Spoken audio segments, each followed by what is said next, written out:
عوامی جمہوریہ چین موجودہ چین کو کہتے ہیں اور جمہوریہ چین سے مراد تائیوان اور اس کے ملحقہ علاقے ہیں۔ ہم فیصل ٹی وی کی ایک اور نئی ویڈیو میں آپ کو خوش آمدید کہتے ہیں۔ چین کو انسانی تہذیب کے اولین مراکز میں سے ایک مانا جاتا ہے۔ چین کی تہذیب کو یہ شرف بھی حاصل ہے کہ وہ ان معدود چند تہذیبوں میں سے ایک ہے جنہوں نے خود سے تحریری زبان ایجاد کی۔ دیگر تہذیبوں میں میسوپوٹامیہ، دریائے سندھ کی تہذیب، مایا تہذیب وار قدیم مصری تہذیبیں ہیں۔ چینی لکھائی ابھی تک چینیوں اور جاپانیوں کے زیر استعمال ہے اور کسی حد تک کورین اور ویتنامی بھی اسے استعمال کرتے ہیں۔ چینی لکھائی واحد تحریر تاحال استعمال میں ہے جس میں ایک حرف پورے لفظ یا جملے کو ظاہر کر سکتا ہے، جو ایشیا کے مشرق میں واقع ثقافتی اور قدیم تہذیب کا علاقہ ہے۔ چین دنیا کی سب سے پرانی تہذیبوں میں سے ایک ہے جو آج ایک کامیاب ریاست کے روپ میں موجود ہے۔ اس کی ثقافت 6000 سال پرانی ہے۔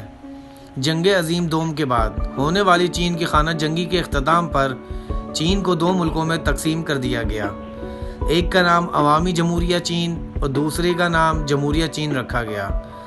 عوامی جمہوریہ چین کے ماتحت مرکزی سرزمین چین، ہانگ کانگ اور مکاؤ، جبکہ جمہوریہ چین کا کنٹرول تائیوان اور اس کے ملحقہ علاقوں پر تھا۔ چین کی تہذیب دنیا کی ان چند تہذیبوں میں سے ایک ہے جو بیرونی مداخلت سے تقریباً محفوظ رہیں اور اسی وقت سے اس کی زبان تحریری شکل میں موجود ہے۔ چین کی کامیابی کی تاریخ کوئی 6000 سال قبل تک پہنچتی ہے۔ صدیوں تک چین دنیا کی سب سے زیادہ ترقی یافتہ قوم اور مشرقی ایشیا کا تہذیبی مرکز رہا، جس کے اثرات آج تک نمایاں ہیں۔ اسی طرح چین کی سرزمین پر بہت ساری نئی ایجادات ہوئی ہیں۔ چین کو مینڈرین چینی میں چونگ گوا کہتے ہیں۔ چونگ کا مطلب ہے درمیانی یا مرکزی اور گوا کا مطلب ہے ملک یا علاقے۔ اس کا اردو ترجمہ مرکزی علاقہ کیا جا سکتا ہے، تاہم کچھ رائے یہ بھی پائی جاتی ہیں کہ چونگ گوا کا مطلب دنیا کا مرکزی حصہ ہے، لیکن یہ اصطلاح چینی تاریخ میں باقاعدگی سے استعمال نہیں ہوئی ہے اور مختلف اوقات میں اس کو مختلف سماجی اور سیاسی مطالب دیے گئے ہیں۔ بہار اور خزاں کے دوران یہ اصطلاح اس ریاست کے لیے استعمال کی جاتی تھی جو مغربی زاؤ بادشاہت سے منسوب تھی اور جو یلو ریور ہوانگ ہی کی وادی میں تھی، لیکن اس میں سے کچھ علاقے شامل نہ تھے، مثلاً چو کے علاقے جو دریائے ینگتس کے کنارے واقع تھے اور مغرب کی طرف اوئین کے علاقے۔ ہند بادشاہت کے دوران چو، اوئین اور دوسری منسلکہ علاقوں نے خود کو زونگو کے ساتھ جوڑ لیا اور یہ سب مل کر اب نئے زونگو ملک کے اٹوٹ انگ بن چکے تھے۔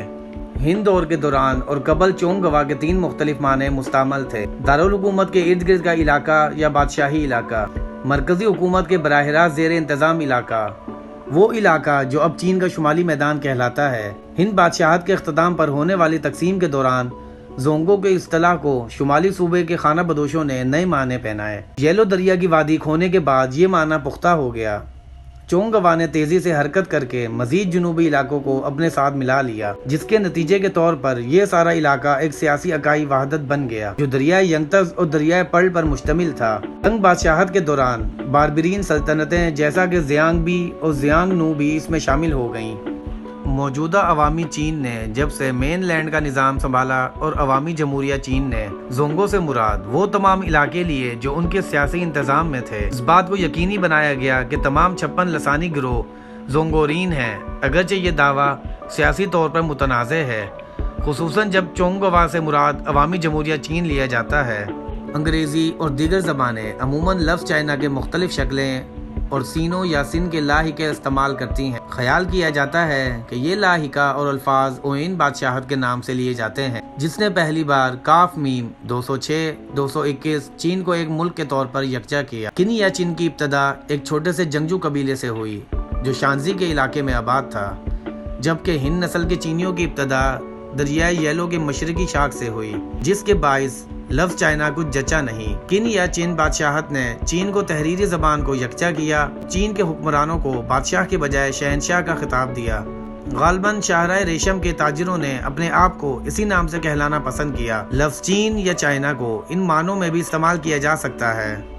موجودہ ملک جو عوامی جمہوریہ چین کہلاتا ہے، بر اعظم چین، وہ قدیم چین جو تاریخی طور پر چین کا حصہ رہا ہے۔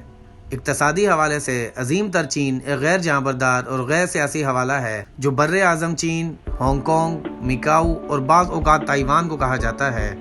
اسی طرح تائیوان کو اکثر اوقات جمہوریہ چین کا حصہ بھی مانا جاتا ہے۔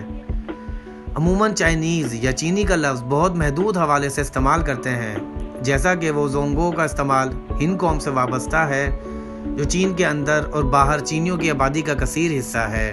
اگرچہ کیتھی لفظ کا استعمال آج کل شاعری تک محدود ہو کر رہ گیا ہے، لیکن یہ تاریخی حوالے سے کبھی یہ چین کا نام رہ چکا ہے۔ خصوصاً شمالی نصف حصے میں کیتھی کی ابتدا کیتھیان نامی لسانی گروہ سے ہوئی، جو شمالی چین کے اکثر حصے پر لیاؤ بادشاہت کے طور پر حکومت کر چکا ہے۔ اسے بعد ازاں جرگنز نامی ایک اور گروہ نے شمالی مشرق سے اور منگولوں نے شمال سے ہٹا کر خود بادشاہت سنبھال لی۔